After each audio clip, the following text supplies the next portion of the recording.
On this episode of the Dr. Tina Show, I'm going to be doing a quick and dirty episode all about waist circumference. I get asked this question a lot as I reference it often in my podcasts, on my Instagram, and people say, well, what does my waist circumference have to do with anything? It turns out it may quite literally be the most sensitive indicator of what your future health is going to look like. So let's jump in. First of all, I'm just going to give you the numbers in case you decide to bounce from this episode. If you're a female and your waist is above 31.5, you're walking into the red zone. Now, different parameters, different studies, different data points will tell you that 35 inches is the high end, but I'm telling you that's the red flag end. So 31.5 inches is you want to be at that or below. This is irrespective of your height, your ethnic background, it doesn't matter. 31.5 is the high end. If I were at 31.5, I could tell you I'm almost 5'7". I could tell you with certainty that I would be definitely in the insulin resistant group. I'll get to that in a second.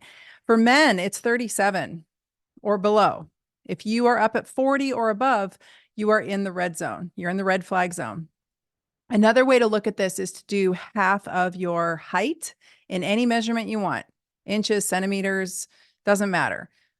Metric, if you're Canadian or, European, it doesn't matter. Just measure your height in whatever measurement you want to measure it in, and then take half of that, and you should be well below that. But that halfway mark is also a red flag. For me, that would be about 33 inches or so, like 33 and a half. So there's no way I would be healthy and my labs would look good if my waist was at 33 and a half. Just telling you, when I'm at my high end of comfort level, I'm at about 29 inches. So, but we're all different. I'm not saying we have to match up. And this isn't about anything besides your waist circumference. And this is why it matters. First of all, we have studies looking at, you may have heard of waist to hip ratios. There's waist to wrist ratios, like your actual wrist. There's ways of measuring the neck. There's all kinds of measurements they've done. And by and large, waist circumference is the most sensitive indicator of future risk for type 2 diabetes. And if it's edging up on just the edge, you are probably sitting in metabolic syndrome zone. Now, I'll tell you what I told my patients when they walked in the door. If their waist was above 31.5 for women and 37 for men, and they had high blood pressure or even elevating blood pressure, I have done a few episodes about high blood pressure in the past. We will link them in the show notes. But if you have elevating blood pressure and you have elevating waist circumference, you are definitely walking into metabolic dysfunction. And what is metabolic dysfunction? Some will call it prediabetes, and some will say you have to hit certain parameters before you get to prediabetes. The bottom line is metabolic dysfunction is insulin resistance, which is prediabetes, which means you are headed towards type 2 diabetes unless you turn the ship around. Unless you actively turn the car around and the ship around and you start implementing lifestyle changes immediately, you will walk into type 2 diabetes. And you've heard me say this before, type 2 diabetes is the extreme end of metabolic dysfunction. By the time somebody gets there, it's been 10, 15, 20 years really of metabolic changes happening inside the body that are deleterious to your health and not conducive to longevity. So there's that. Where and how to measure. Women, it's about 2 finger breadths or about an inch above your belly button. That is going to be naturally where your waist should be smallest. Now, you may have fat distribution that changes that and your waist is not the smallest there. Doesn't matter. That's where you measure. Men, you want to measure at your belly button. So you've got the numbers there. And what does it mean when your waist circumference is elevating? It means that you have visceral fat, which is the fat that lies underneath the muscle. This is not subcutaneous fat that lies above the muscle, which is a safer type of fat. This is the visceral fat that lies below the muscle. This can become a problem even in the smallest amounts, depending on the person. So really a lot of variables there to look at, too many to get into in this episode, but it depends on how you're built. Your ethnic background does actually matter in this case. But like in Asian populations and Eastern Indian populations, even the smallest amount of visceral fat can be really, really challenging to their system. So they may look thin to the observer, but they are actually rocking a very dangerous situation with that visceral fat creeping up. So they don't need to get as much visceral fat as, say, a Caucasian person, but with that, for them to have really terrible side effects from it, like heart attacks, et cetera.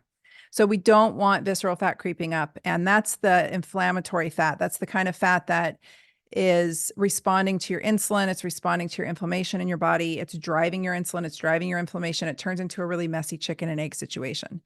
And I will say that a diet high in refined carbohydrates, and also those folks who like alcohol, we know the beer belly. Beer belly, in my opinion, is at least what I've seen be so dangerous, is these tall, skinny guys with these protuberant bellies.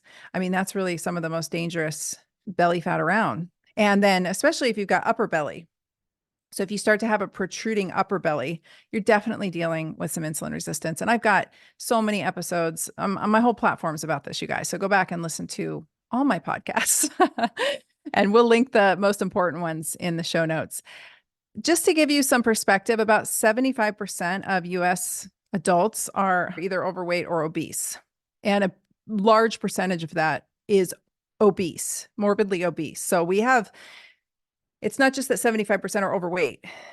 There's about 35% overweight, and these are rough numbers, about 35-40% obese, pretty equal. And of that group, the bulk of them have or will develop, and I'm talking like 86%, the last National Diabetes Association survey I looked at, I believe around 86% of those folks are going to develop or walk into type 2 diabetes eventually. So it's not a matter of if, it's a matter of when. And, the healthy body fat, for instance, if you're able to get your hands on like a DEXA scan, a healthy body fat for a male is 18 to 24%, and the average American male is sitting at 28%. And a healthy average body fat for an adult female is 25 to 31%, and the average American female is sitting at 40%. So, Houston, we've got a problem. And there's lots of ways to try to start addressing the problem. And I understand that it's nuanced, but at the end of the day, the onus of responsibility comes down to the individual and whether or not they're willing to put in the work to improve their lifestyle habits and to start to live an insulin sensitive lifestyle and a metabolically healthy lifestyle. And so that's all the things, right, that we talk about. If you guys want to assess your metabolic health, I have a free guide for you. It's quite literally the International Diagnostic Guidelines for Metabolic Syndrome, and it can be found on my website. We'll link it here in the show notes. It's always in every episode of the show notes more recently, and I'd love for you guys to grab it. You'll get entered into a short series of emails that'll give you more information and educate you further. And then, obviously it's for educational purposes only, but it's designed for you to print out, take to your doctor and have a conversation and start working on this. The other solution I would say is if you really want to deep dive, if you know that your waist circumference is up there and you're like, oh my gosh, I got to do something about this now, I'm ready, grab my metabolic revamp toolkit. I've just updated it. It's awesome. I've got a whole high blood pressure guide in there for you now that's been added. There's a masterclass in there that I've added. And so it's a really great resource. Go ahead and grab that metabolic revamp toolkit. If you are a purchaser of it from prior and you guys want the video masterclass, that is available for separate purchase too. So I'll leave that in the show notes. And then pretty much, everything I talk about, this whole podcast and everything I talk about revolves around metabolic health and how you can get yours dialed in, because this is something that I've seen creeping up. Back when I started practicing, I would run specific lab markers like serum insulin on every patient. And my colleagues would tease me and say, hey, Dr. Tyna thinks everybody has metabolic syndrome. Well, that was in the late 2000s. And here we are. And quite literally, data from 2018 showed that 94% of US adults have metabolic dysfunction. And I'm sure that number has gotten significantly worse since COVID. So, since everybody got locked down for a couple of years, depending on where you lived. We know that from 2020 to 2021, that the rates of childhood type 2 diabetes doubled due to lockdowns. So we are sitting in a pickle.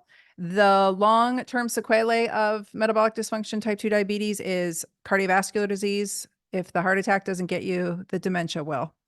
And Alzheimer's. Alzheimer's is type 3 diabetes. We've known this since the early 2000s. It's nothing new or novel. So these are real concerns, and I'm not sharing any of this to scare you. I am sharing it because I know that we are at the point in the year when New Year's resolutions start to wane. This isn't a New Year's resolution. This is a necessity.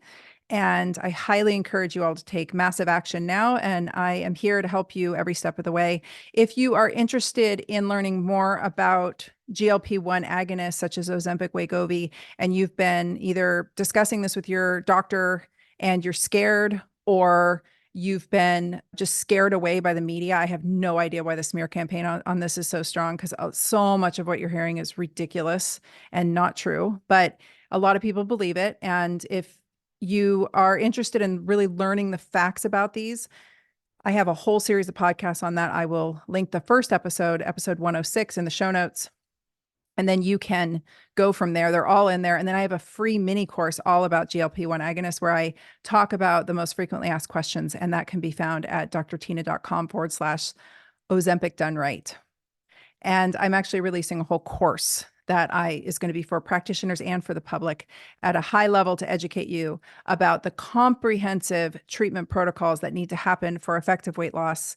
I have a lot of experience in this, guys, going back into my clinical practice. And it's not just about the GLP-1 agonist. If that's all you're doing to lose weight and you're just cranking up the dose, you quite literally may end up in a worse situation than you started. So consider my course. It'll be coming out in a few weeks here, somewhere in mid-February, I hope. And that's it for the show today. If you like this episode, I would love if you would subscribe to the podcast on your favorite podcast player. I love Apple Podcasts for that. Rate, review, subscribe. It really helps get the message out. It helps my rankings. Your reviews mean a lot to me. I read them all, the good ones and the bad, and I appreciate them very much. Sometimes I feel like I'm talking into an echo chamber as I stare out on my farmland. And those reviews are what keep me coming back to create content for you guys. I'm really trying to help humans at this point in time because we need it. And we cannot go into whatever they are planning for us. You know, there's rumblings in the media about a new, disease X. You may have heard of it. I'm not scared of that, but I will tell you that I really want everybody to start to learn and educate themselves so that they can be empowered and take care of themselves and take care of their family as best they can, so that they're not privy to the medical matrix, which is clearly not, I have never found them to be that helpful in my entire life. That's why I became a doctor. So anyway, with that, I will bid you adieu. Thank you so much. We will be back next week.